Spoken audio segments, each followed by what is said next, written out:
What's going on, y'all? Wood Talk Sports back again, this time with another mock draft. It's mock draft 2.0.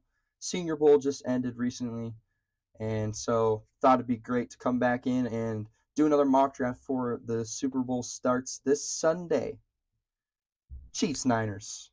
Let me know who you guys think are going to win that one. We'll have a little prediction short up on platforms like TikTok and Instagram. So, be ready for that one. But enough with actual football. We're talking about drafting right now. We're talking about the cool little side areas of football. One of the most important times in the off season, obviously the NFL draft.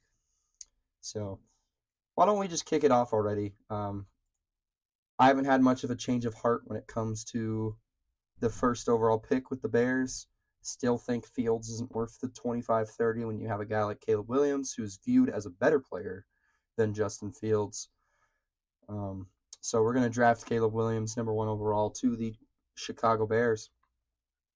Number 2, I'm going to keep number 2 the same. A lot of people recently I've been reading have been saying that Drake May kind of looks like a Justin Herbert, Josh Allen type of player.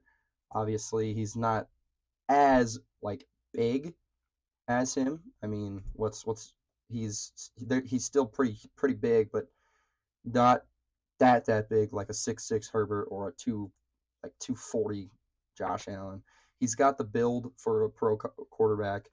If you take a look at his numbers, looks like a pro quarterback. I mean, 90 plus grade on PFF in the past 2 years. So not much to say there. I'm going to go Drake May for the Commanders. And then number 3 is going to stay the same as well. I think the Patriots really do need to get that quarterback position just solidified and get that nailed down. Jaden Daniels is going to be a Patriot, and he'll be huge for trying to change the culture and how the culture is going to change because of, Jerome Mayo, new head coach in town.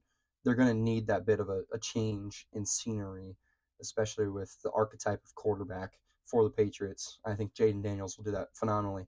Now, I can see Jaden Daniels going number 2 to the Commanders. And the reason why I'm saying that is with the falling out of Cliff Kingsbury to the Raiders, that could honestly make the Commanders rethink their possibilities. Because Kingsbury, I could see Jaden Daniels being a Kingsbury guy because he's the air raid, mobile quarterback.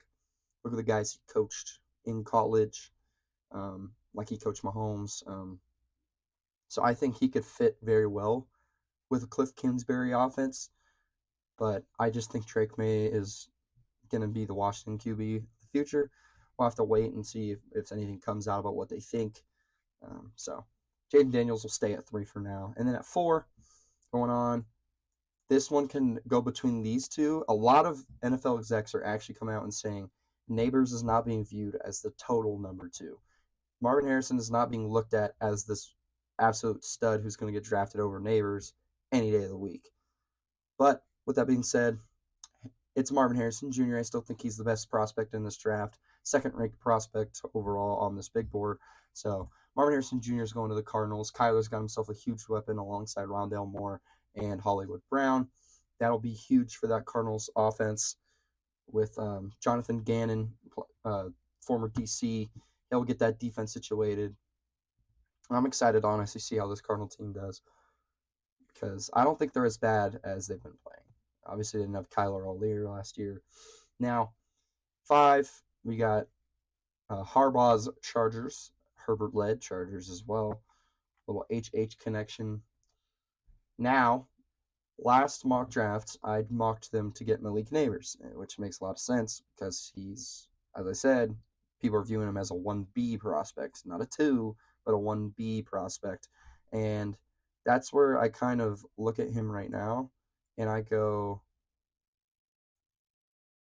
yes, the wide receiver spot, aging and whatnot, and then the uncertainty of Quentin Johnston, I'm still going to go and change it up here, though, is I think Brock Bowers, who I had at 10 to the Jets last draft, is just such a, when it comes to the tight end position, just such a rare gem at tight end. As I said earlier, honestly, a better prospect than Kyle Pitts, which is crazy to think about because Kyle Pitts was this freak athlete at tight end, ran a 4.44. He's just not been utilized correctly under the Atlanta offense with Arthur Smith, but now Arthur Smith is gone. Raheem Morris is the head coach now. So I'm going to go and I'm going to give Brock Bowers to the Chargers because I think him and Herbert will be a great duo. You'll have Josh Palmer still. You'll have Keenan still, who I think is actually a free agent soon. Same with Mike Williams, but you'll have him. Quentin Johnston. I think there was a lot of concerns about not catching with his body going out of the draft last year that not really people noticed until now. But he's still a great athlete regardless. If he can work on that, he'll be a good athlete. So, and you can call me a little TCU bias because that's my favorite college, but he's a great athlete. So that leaves it at number 6, kind of a no-brainer for the Giants, as I've said in the last one. Jayden Daniels would most likely be at pick number 6 if they decide to not go quarterback. But since they do at 3, number 6, I had Odunze, but that's because I had Neighbors going at 5. And I think Neighbors, as I said, 1B prospect, honestly could have a better career. Great receiving grade. He looked good this year. I mean, almost a 50% contested catch race. Great grade versus a man coverage, and he's decent size. He's maybe not the tallest. He's only 6 foot flat, but decent size. He'll make a lot of damage for teams, and I'm gonna put him on the New York Giants for next season, and they can worry about their quarterback concerns a little bit later. Now, 7 for the Titans. I put Olu Fashanu at 7. I thought he was the tackle 1, OT1, but after watching, I actually went through and watched a little film of all the tackles in the draft because, I mean, you got great ones. You got like Fawaga, you got Latham, you've got Mims, you've got Fatanu, Morgan, and then Senior Bowl standout Tyler Guyton. I just think Joe Alt looks better. I'm going to put Joe Alt as my OT1 now, and I think that having Joe Alt on their offensive line for the Titans is going to be huge. So I'm going to have Joe Alt being a Tennessee Titan at number 7. Obviously, there are other needs, wide receiver and DB. I don't think they're going to go Rome Odunze, even though he's a great player. I think Odunze is going to go a little bit later now since Brock Bowers goes at 5 and then Neighbors goes at 6. Odunze is going to drop just a little bit. I've seen some mocks where he drops all the way down to the 14 to the Saints, which, may I say, would be absurd if the Saints got Odunze, but I don't think that's going to happen. I think he'll go from 9 to 13. But number 8, we're going to have another repeat. Dallas Turner, I still think, is the greatest athlete defensively in this draft class. So I think that's what the Falcons have been trending to do recently, the best guy available, which obviously probably would be Odunze. But like best pure talent wise, you look at Bijan, he's just straight pure talent. He's very, very built, crafted, great running back, but he's talented. And that's why they took him last year at number 8. So this year at number 8, they're going to take Dallas Turner. And the reason I still think it's going to be Dallas Turner over a guy like Jared Verse, Laiatu, is because he may not have the greatest grades on here, but watching his athleticism was just a big thing at the University of Alabama. I'm gonna take him at 8, and I think having him on the line with aging players like Calais Campbell, getting that a little bit younger, is going to be huge for the Falcons and help them kind of point towards the future with such a young offensive core and a great offensive line. The offense can be really, really good if they can finish up the offensive line with their quarterback situation. Find out who's going to be the quarterback of the future. Maybe get a veteran to come into Atlanta. I just think if they get that defense revamped a little bit more, especially get another guy alongside AJ Terrell, just get a couple more linebackers. Linebackers are young, though. This team could be something that's legit. I mean, Jesse Bates just joined the team last year, and then he played phenomenally. Arguably the best safety in the NFL last year. So now to number 9 is the Chicago Bears' second pick, And since I went Caleb Williams at number 1, I'm going to switch it up a little bit. I gave them Latu in the first mock draft. And the reason I gave them Latu is because a man named Rome Odunze wasn't there. Rome Odunze at number 9 is great value, in my opinion. I think he, as I said, there's 1A, 1B. Odunze isn't probably being looked as a 1C, but I think he could be looked at as a 1C. He's that good. He could be looked at as a 1C. So getting Caleb Williams a weapon, young weapon, because DJ Moore, believe it or not, has been in the league for like 7 years. I'm pretty sure 6 years, 7 years. He's not old, but like he's in it. He's starting to get towards his late 20s. So DJ Moore's a great player too. He had a great season this year, in my opinion. But pairing him up with Rome Odunze instead of being like wide receiver 2, being like Darnell Mooney, would be huge, especially with your new franchise guy at quarterback, Caleb Williams. Giving him more weapons is huge. And then obviously you can focus a little bit more on your defensive side of some struggles a little bit later. But their defense surprises me, especially last year. So number 10, now Brock Bowers off the board. Can't go to the Jets. Rodgers can't get his guy. So what are they going to do? They're going to get Rodgers some protection. Olu Fashanu, I think, is a perfect fit. Either him or Talise Fuaga at tackle for the New York Jets is going to be big for the Jets. Keeping Rodgers protected, especially after an Achilles injury.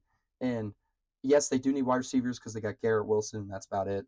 But I feel like they can do something in the offseason. Probably maybe get a guy like Mike Evans, or just get someone, a big name, to come in at wide receiver for them and make some damage, or get a wide receiver in the later rounds. I mean, you can look at this here. They could probably get Ladd McConkey, Adonai Mitchell, Tez Walker, literally any of these guys. Would be big pickups for the Jets in day 2, day 3. So I think they'll be fine taking Fashanu, and Fashanu's a great tackle. Number 11, I had them taking Byron Murphy at 11, and he had a good Senior Bowl. I just don't think Byron Murphy goes top 11, or I don't know why. Yeah.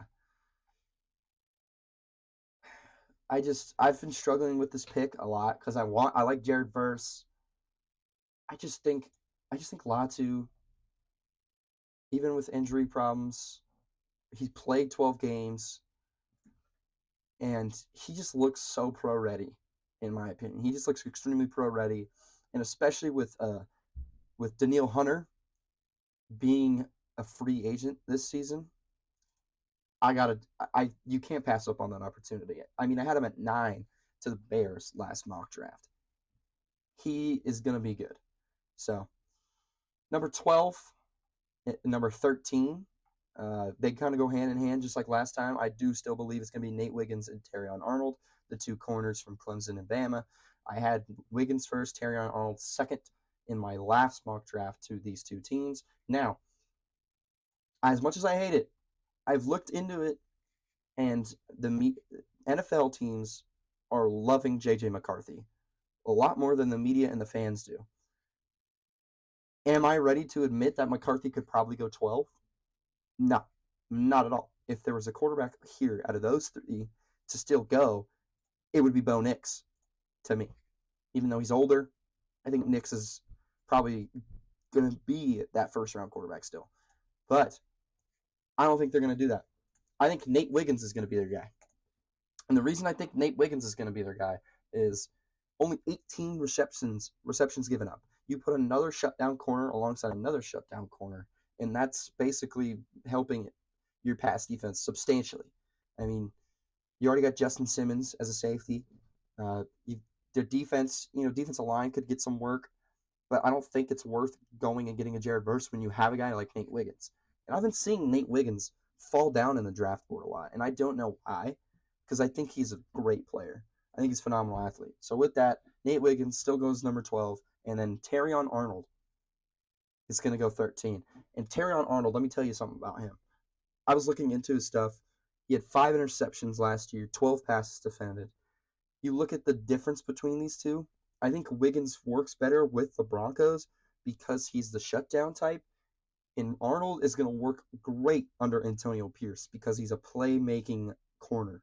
He makes plays. And you look at the guy like Jack Jones this last year, who actually had a good season for the Raiders. You know why? Because he was making plays for the Raiders. Having another playmaker in the secondary for the Raiders is going to be huge for them. Getting interceptions, making pass breakups. They might target him quite a bit. But if you're making the plays to make sure they don't catch it, you're going to be fine. So Terrion Arnold, 13. 14 for the Saints now, my favorite team. Obviously, I gave him Joe Alt because I wasn't too high on him. I'm a lot higher on him now, so Alt went 7. So I still think they go tackle. I think they'll go to Talise Fuaga. Don't be surprised if they maybe jump, because the Saints have been known for jumping on a prospect before, like Peyton Turner, Marcus Davenport, Trevor Penning. So that's who Talise Fuaga would most likely be replacing. However, you look at the Saints line. This is just me talking as a Saints fan. There's a lot of concerns. A lot of injury from Ryan Ramczyk. Didn't play a lot last year. Was out for the season on the IR. Ended on the season IR. So they had questions everywhere. And you had Andrus Peat and Trevor Penning starting every other week. So getting a tackle is going to be huge for the Saints. And Talise Fuaga is going to be able to be very expendable for the New Orleans Saints this next year. And I think he'll start instantly.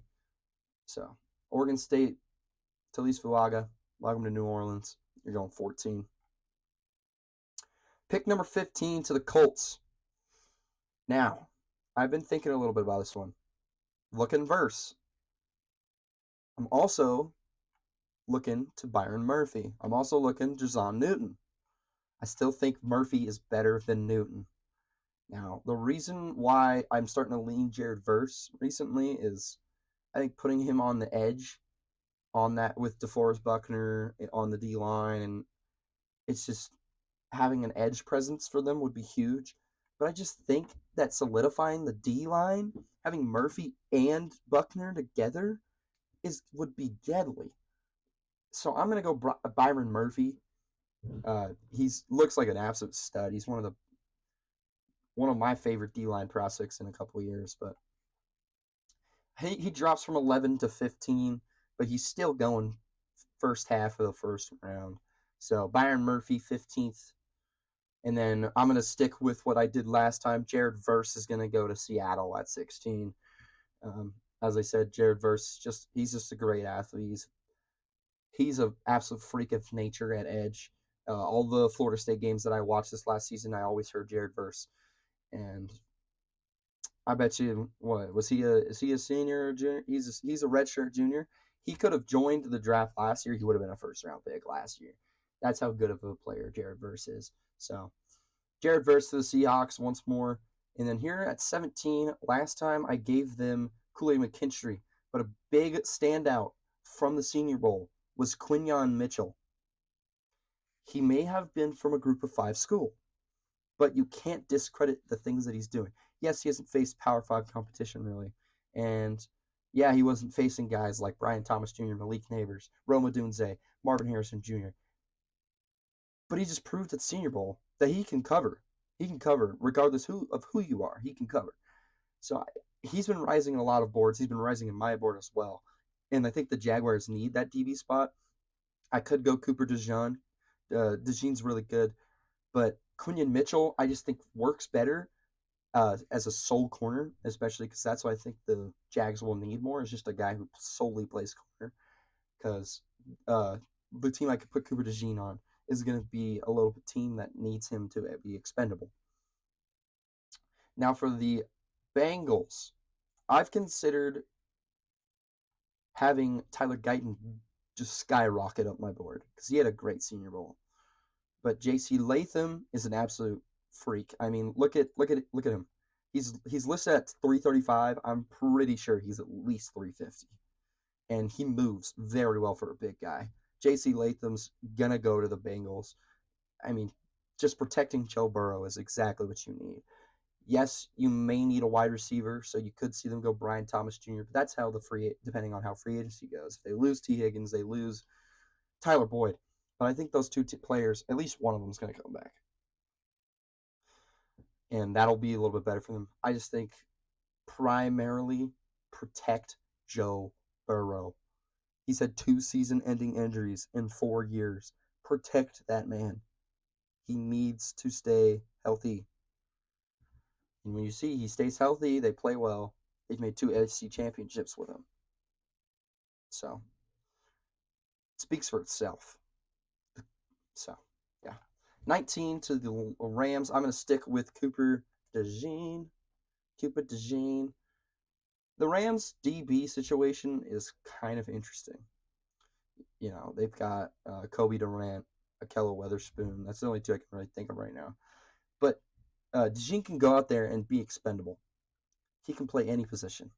He could go be their corner, an outside corner. He could be a slot corner. He could be a nickel corner. Or he could go play safety if they wanted him to play safety.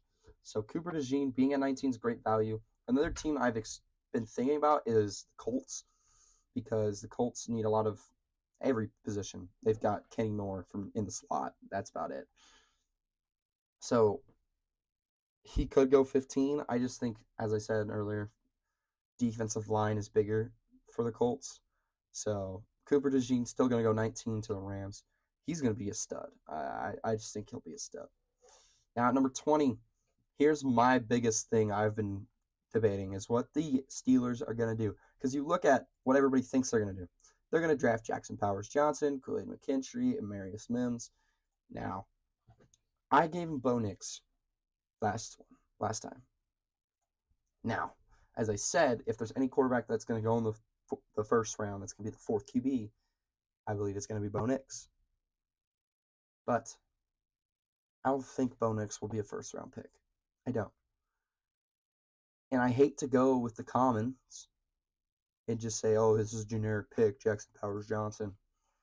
But Mason Cole, not very good at center. He's all right. But Jackson Powers Johnson was phenomenal at Oregon. I mean, you can see it in the run block and pass block grades. I think JPJ is the way to go for the Steelers.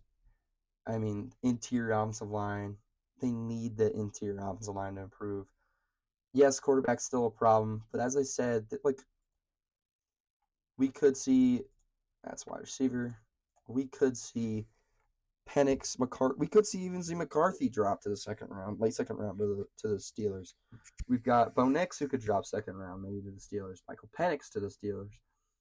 Maybe draft like Hartman, Rattler, Travis. Obviously, it's kind of hard to replace a first-round pick in Kenny Pickett with one of those guys, but I'm going to go Jackson Powers Johnson, which kind of screws the Dolphins over because I would give them Jackson Powers Johnson, but then I'm just going to stick with my old reliable Amarius Mims to the Dolphins, and that's because I said last time Teron Armstead is old, and he's getting hurt all the time.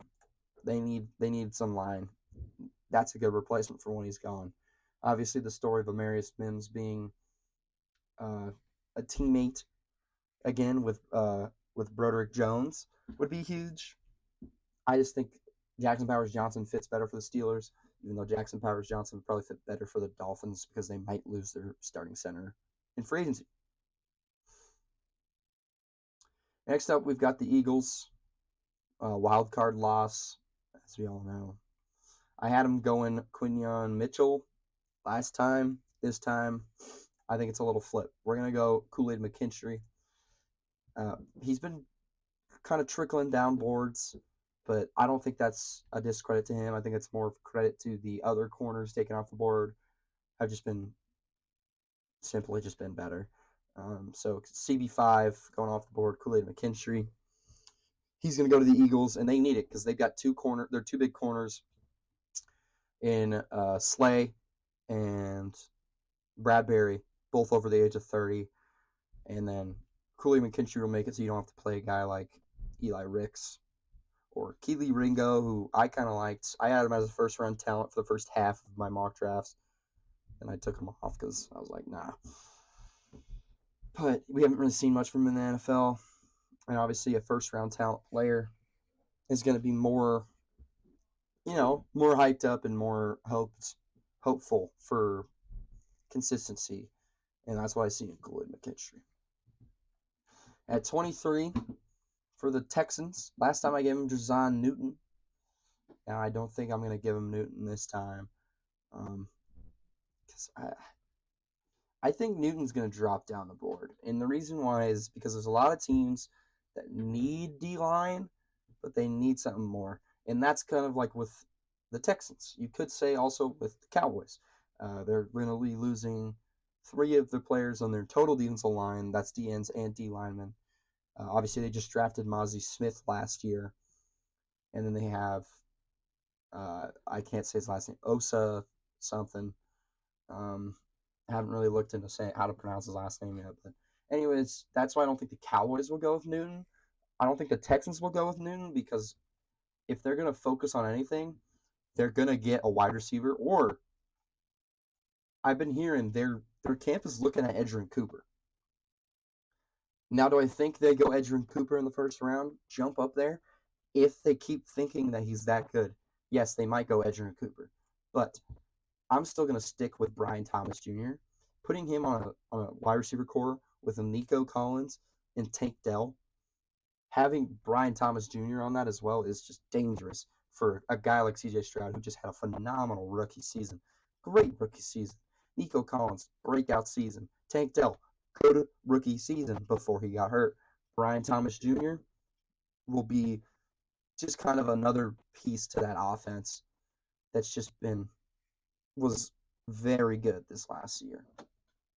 And then at 24, you've got the Dallas Cowboys.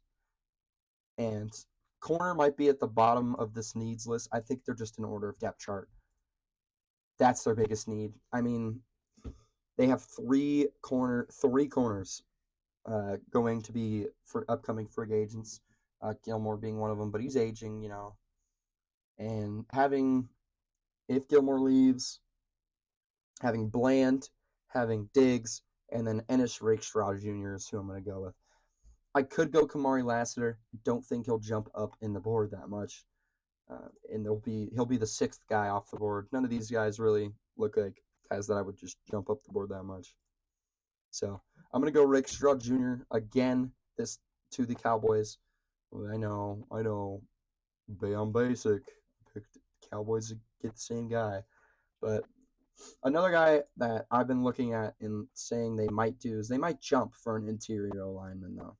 They might go and jump for Zach Frazier. They might jump for Graham Barton from Duke because he's been seeing that he could probably make that jump to center. So Graham Barton, Zach Frazier, they could possibly jump up the board of the Cowboys because we've seen the Cowboys do that. They did that with Mozzie Smith last year. They've done that many, many times. They did it with Taco Charlton. I'm not saying it always works. I'm just saying they do it. But at 25, we've got the Green Bay Packers, and we're going to just go straight to tackle. These 3 tackles are going to be off the board in the end of the first round. I had them going with a safety, and after further evaluation, they're not going with a safety again. I think Jordan Morgan is where I'm leaning, and I had him at 27 to the Cardinals. Cardinals might be a little upset because they're not getting that good of a player in Jordan Morgan, but they're still getting a very good player, a very good Senior Bowl standout in a couple picks. But Jordan Morgan to the Packers kind of help replace David Bakhtiari once he's done. He's getting up in age. So, and then 26 to the Bucks. I'm going to do it again. Braylon Trice to Washington. Getting a guy on the edge for the Bucks on that defensive squad would be big. They've got a good defense. Vita Vea at D-tackle. They got good linebackers. They've got good corners. No defensive pass interferences all last year in the regular season. I don't know if they had any against the Lions. None against the Eagles as well from their corners. Carlton Davis, Jamel Dean. 27 for the Cardinals now. I still think they buff up that offensive line to protect Kyler, who's had injury problems, and who else but the guy that just jumped up a bunch of boards and Tyler Guyton. Tyler Guyton, great Senior Bowl. He's going to be a good tackle in my opinion in the league. However, I could see the Cardinals going with Jer'Zhan Newton, trying to buff up the D line, especially with a head coach that's defensive minded. I still think they're going to focus on protecting Kyler and making that offense a little bit better, even though the defense is struggling. At 28, I've been in a little bit of a battle. I've been thinking, do I jump Keon Coleman to the Bills? Because the Bills, in my opinion, they're going to trade Diggs. Diggs needs to get out of here. They might honestly get one of these first round picks here in this draft. They might, who knows? They might get the Texans. They might get the Colts first round pick, and then they're picking Brian Thomas Jr. or they're picking who I have them picking Byron Murphy at 15. But I've been thinking about it. I still think Troy Franklin could be an outside guy, even though a lot of his routes, he had an average like 3.7 yards per route at Oregon. Oregon still, Bo Nix kind of threw a lot of short passes at Oregon. That seemed like it was the offensive scheme at Oregon, and then they would take a couple deep shots. Troy Franklin, I still think can be a very good deep threat. He's very fast. Can't wait to see his 40. But I think he's something that you could put on the outside and just be a deep threat, and then have Khalil Shakir in the slot. So Troy Franklin to the Buffalo Bills. 29 to the Lions now. I had them going Jer'Zhan Newton about 30 minutes ago until I decided I just think corner is just such a big thing that they need to fix. They need to just fix that corner spot. They've got good safeties. They just need to fix corner. So Kamari Lassiter still going to the Detroit Lions to fix that corner spot. Don't be surprised if they go for Jer'Zhan Newton because he's a high talent. Lions know how to draft. Any high talent at that high of a pick or that low of bad of a pick in the first round wouldn't be bad. Now this is where I think Jer'Zhan Newton's going to go. I think he goes to the Ravens. And yeah, Madubuike just had a great year. Who I could see going to the Ravens is Darius Robinson or Chop Robinson, an edge rusher, because their edge rushers are a little shaky. They've been relying on Jadeveon Clowney this year. And how long can you really rely on Jadeveon Clowney? Not long. So the biggest thing with me is getting Justin Madubuike back and paying Justin Madubuike after a big breakout season. But we don't know what's going to happen now. So I think they're going to hope for the best and get him, but they're going to prepare for the worst with Jer'Zhan Newton. And then we're going to move on to the pick for the Chiefs. I'm going to wide receiver. Rashee Rice looks good. Looks like a good receiver. He'll be a good receiver for him. But they need a jump ball guy. It's either A.D. Mitchell, Adonai Mitchell, or Keon Coleman. This is where I see Keon Coleman going. I had them taking Xavier Worthy, who, in my opinion, is very underrated in the draft boards. He is 61, ADP 52. He's a very small guy. Worthy's very small. And that's why I decided he should not go to Kansas City. Kansas City doesn't need a small wide receiver. They need that guy who can go and get a jump ball, and that's like Keon Coleman. So, don't get me wrong, love Xavier Worthy. Xavier Worthy is going to be, in my opinion, just a Devontae Smith type of guy who he went first round, but obviously he won a Heisman. Worthy will get picked. So, and last pick in the first round, 49ers, they need line, they need corner. Look who's still on the board. Troy Fautanu. Troy Fautanu, obvious pick for the Niners. So, he'll be a stud. They can put him anywhere they want on the offensive line. He can move to guard, probably not center. Trent Williams, getting older, still a great player though. And so that wraps up my first round with Troy Fautanu going to the Niners once more. So there's my first round mock. Guys, got any questions on what I do to scout players? I love using YouTube. Love looking up videos of people scouting them, and then I just kind of review off of that. But what do you guys think? I'm still so high on Caleb Williams going number one. A lot of people aren't. Still think Marvin Harrison Jr. will be. I still think if they don't go Caleb Williams, they'll drop down to 3, and then Patriots will get them. But here are my thoughts. There's are my thoughts in the mock draft 2.0. Quite some changes. Some people similar. You can look through it, see a lot of similarities from my last mock draft. That's because I just think certain teams will change it up. But let me know what you guys thought about this one. Thank you for watching this one, sitting down, watching it. It's been a decent amount of time, about 35 minutes. So I enjoyed doing these. I love doing drafts, draft mock drafts, and love looking into draft prospects. The scouting aspect of it is a huge thing for me. I love looking into scouting, and so hope y'all enjoyed. Make sure if you enjoyed to like and subscribe for more. We'll have a post Super Bowl mock draft coming out next week, and no Super Bowl prediction video. We'll have a little short to go out on YouTube Shorts, and then on everything else, as I said earlier. But make sure to enjoy Super Bowl Sunday. Even though it's not the matchup we all wanted, it's going to be a good game, fellas. It's going to be a good game. So, thank you all for watching. Remember, as I said, like, subscribe, follow all the socials. It's at Wood Talk Sports in the bottom right of your screen. Those are all the platforms that we're on as of now. And I'll talk to y'all on the next one. See you later.